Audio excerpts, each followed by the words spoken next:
Before the success stories, the progress, there was you. You who made a choice to grow, to inspire, to overcome your own challenges. At NASM, we're in service of your limitless potential because when you keep growing, we all get stronger, and we'll never stop making your journey our mission.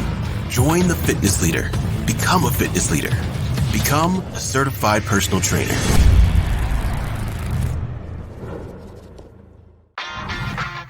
You're listening to the NASM-CPT Podcast with Richey, winner of the Share Care Emmy Award for Social Storytelling and the official podcast of the National Academy of Sports Medicine.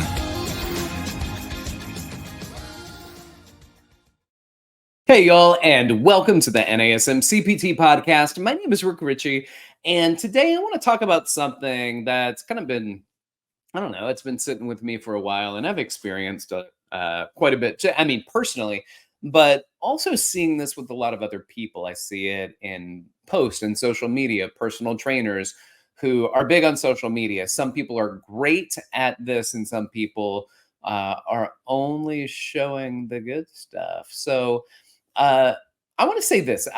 Today's is entitled, Be Honest with Your Influence. And I think that as personal trainers, we can have a difficult time sometimes being honest with our influence because we like to believe and we like to lead people to believe sometimes that I worked really hard for this and I am where I am because of all my hard work, and none of it's really a struggle for me. I'm just so good, I'm just good at what I do, and it's just easy for me to get up. And I don't know what motivation issues you have and what those problems are.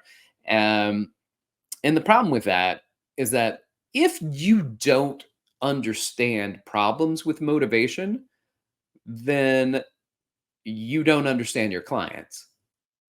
And when you don't have issues when it comes to experiencing motivation, because what you could do is you could look at all the stuff that you're not doing, that you could be doing. Let's say you work 20 hours a week and that's a full training schedule and you don't do anything else with any of the rest of your time that benefits you. And if your clients were to be like, why aren't you making more money? Like, I make money and I can afford 3 times a week working with a personal trainer. And then you go, oh, I just don't have the motivation to work more than 20 hours a week. Why? Like, if you turn that around and your clients don't understand you and lack of influence, then it's going to be really hard for you to understand them. Because if it's not hard for you, if doing exercise is not hard for you, and there's a lot of things that are included here, and I'm going to get to it, between physical activity, diet, motivation, strength, your body fat percentage, your athletic ability, all of that stuff. And we're not good at every single one of those things necessarily. I knew when I first started teaching as an educator with exercise science, and it was for a large fitness chain in the northeastern part of the United States.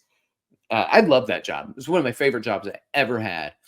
And all new trainers that were part of these gyms had to go through this course that I taught. And most of them are young and they're all like super lean and no body fat.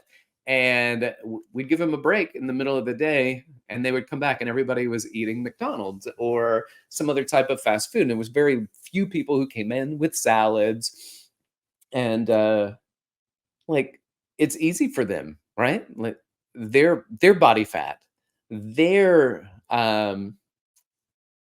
issue, they're not necessarily trying to be healthier in every aspect. And I get it. It's okay to have a food that isn't perfect from time to time, but this is like day in, day out when I teach these courses. And it could also be that they're all new trainers and they may not have a lot of money, so they have to go with eating things that are not the healthiest. I understand that too. But for the most part, I would ask questions about it. I'm like, I got McDonald's today, right? And, not in a mean way or rude way or judgmental way. And they would say things like, yeah, man, I eat whatever I want. It doesn't matter for me. I eat whatever I want. So with that, I look at it and I go, I understand that there are things in fitness that are your goal, right? So if you want to be very good at looking good, those people fit the part. They looked amazing. But there are other parts of fitness, and diet is associated with that, that was inconsequential to them. It didn't mean much. And so, and we're going to talk to our clients about maybe weight loss or maybe that. And maybe I mean, any of these things, we have to talk about diet. If you want to talk about strength training, you want to get stronger, you have to have the diet to support it. You want to get bigger, you have to have the diet to support it. You want to lose weight, you have to have the diet to support it. So what do? We look at ourselves and we say, hey, this is easy for me, but I'm going to tell you what to do. And I'm not going to talk to you about my struggles with food because I want to pretend and I want to see like I can do whatever I want. And I don't think that's fair. I think it's more fair to your clients to be honest with your influence, that you can eat whatever you want. And you're like, hey, listen, I'm lucky, I'm blessed, and I know that eventually it'll catch up to me because every single generation throughout the history of generations of human life, it catches up with everybody. I understand that. This is where I am now, but I'm going to tell you this. I struggle with my diet. That is the hardest part for me. And so I want to see where you're at. It's not easy for me either. That being a little honest with your influence, your physical activity. There are days that I don't feel like doing anything. There are months sometimes that I don't want to lift any weight. There are months sometime I don't want to get my heart rate up, but I'll lift weights and I'll be totally fine with that. But physical activity, and here's the problem. The problem is that when I train people and I train them regularly, I make sure that we're doing cardiovascular. I make sure we're doing resistance training. I make sure we're doing balance and core. And I make sure that I discuss the diet with them and that diet needs to support their physical activity that they do in the gym. But being honest with my motivation helps them understand that it's not always easy for everybody. If they can see me and what I do, and that I live in the gym basically, then they have a valid place. They're not always trying to just be perfect. They can know that there is a struggle even with us. I had a client who was always shocked when I said I was challenged, when I said I was tired, when I mentioned something was challenging for me or difficult for me. And he was like, really, you? And I was like, dude, I'm just a person. I'm just a person too. So I deal with pains. I've got shoulder issues. I got knee issues. Sometimes I get a thing with my back. Sometimes this happens and we like to think, oh, I don't want to talk about any of the things that are challenging for me. I want to just present as if all of this comes naturally, as if all of this is easy for me. And we see that on social. We see it on social because we only post the good stuff. Here's me and I'm working out with a buddy and here's the funny shot and the big shot and the muscle shot and the bicep vein. And some people are good at being like, and here's me on my day where I just didn't want to do anything. I'm like, here's a picture of my healthy food, my healthy food, my healthy food. And then eventually they're like, you know what? And not every day. I'm not going to post my food today. You know why? Because I didn't do good with my food today. You want to know what I ate? Well, I ain't telling you. But it wasn't good. You know, be the honesty in your physical activity, honesty with your diet, honesty because that supports their motivation. It's not always chasing perfection. It is understanding that there are people that they admire and they look up to, that they hire and spend money on, that are also challenged. And through that challenge, there are bumps, there are failures, and there are rising from those failures, the phoenix out of the ashes. Because it's not that bad. You don't have to worry about being perfect. Everybody fails sometimes. It's okay. Even I fail. You fail? Yeah, it's okay, but you can't dwell on that. You just got to get up, knock the dirt off your knees, and get up and keep going. Do it again. This is a lifestyle. This isn't a moment. This is a lifestyle. This isn't the 6-week or the 6-month workout package that you bought from me. This is a lifestyle where we, in that 6 months, are training you for the life that we're going to lead outside of it. And it's not all perfect. Sometimes it's not working out when you go on vacation, but you go for a walk. Sometimes it's, listen, y'all. First of all, I don't eat pasta very much.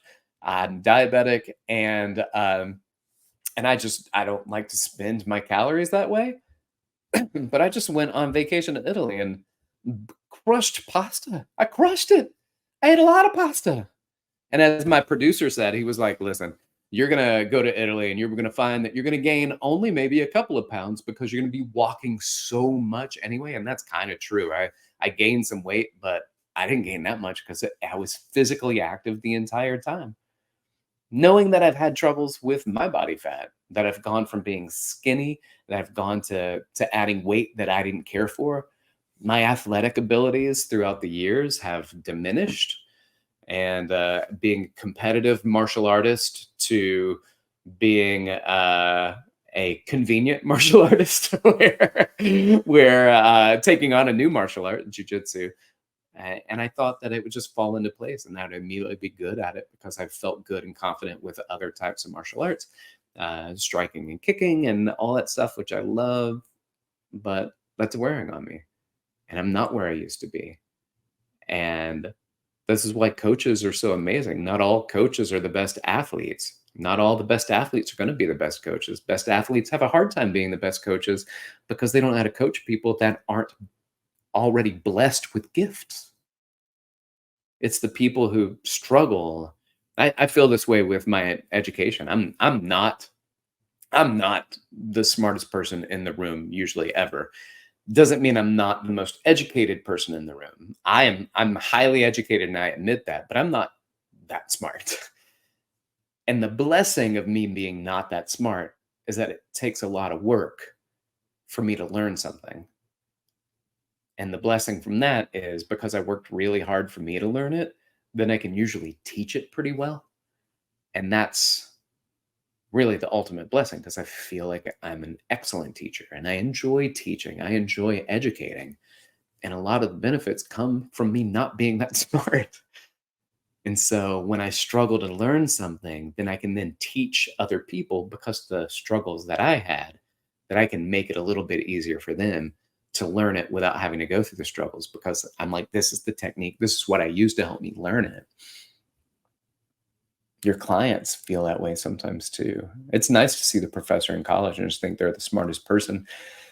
And they've always just been smart. And they might just be beautifully educated and really, really involved in what they're doing. But how do I get that from my students? Well, the same thing. I like to let people know that I've struggled too, that I have difficulty also. It didn't always come easy. When I started studying exercise science, I did a lot better because suddenly I'm studying basically only the things that I want to study. When I was studying general education in the first few years of college, obviously throughout elementary, middle, and high school, where I had to learn everything. Didn't make the best grades because I wasn't that interested. Then I became interested and it still came hard for me and I still worked at it. And then I'm able to benefit other people through the work that I put in because I'm not that smart and I'm not that athletically blessed. But I can help people who are both athletically blessed and not because I have the education and I have learned ways to help people where it helps bypass some of the roadblocks that they may have. Same thing when it comes to body fat, strength, motivation, diet, physical activity, what it is that you're doing that you think you should do, what it is that you're doing that you shouldn't be doing. I've probably struggled with that too. Do you want to talk to me about it? And I can share some things with you that benefited me. It's really hard without having experienced those things where I just go, I don't know why it's so hard for you. It's so easy for me. I remember when I was younger, I mean, I could eat anything. I didn't gain any weight. I didn't gain muscle and I didn't gain fat. And I just eat all the time. And I'd be like, my client's coming in to lose weight. And I was like, oh man, I can't gain weight. That's a terrible thing to say to the people who are trying to lose weight. Guess what? Also, it caught up to me. That always does. But listen, it is about being honest with your influencer. Don't falsely influence your clients like you're some type of deity as a personal trainer that doesn't deal with any issues, and it's not hard or it's not challenging for you. I think the blessing comes from seeing what you've overcome and still ended up where you are, and you're still fit and you're still strong and you still have this athletic ability, and you're teaching that to me and motivating me. And it is you who've been through stuff that can motivate. I know because I've hired people. I was the first person probably ever in a certain gym company to ever hire people that were overweight or old. And why did I do that? Because they had an amazing motivational story. And so when people came in and they saw the quote fat trainer, they'd be like, why did Rick hire that person? And that kind of judgment sucks, because what they don't know is that person has lost 100 pounds. And they might still be overweight, sure, but they've accomplished a lot more than most of the trainers had accomplished, who are just like, I'm just naturally skinny. I'm just naturally fit. They didn't naturally lose 100 pounds. They worked to lose 100 pounds, and they can share that. There's a story there. There's an influence there, real influence, not I just work out with a person who is naturally the way I want to look, and they're going to try to tell me how to get that way. And they don't even know how they got that way. It's just they chose the right parents, I guess.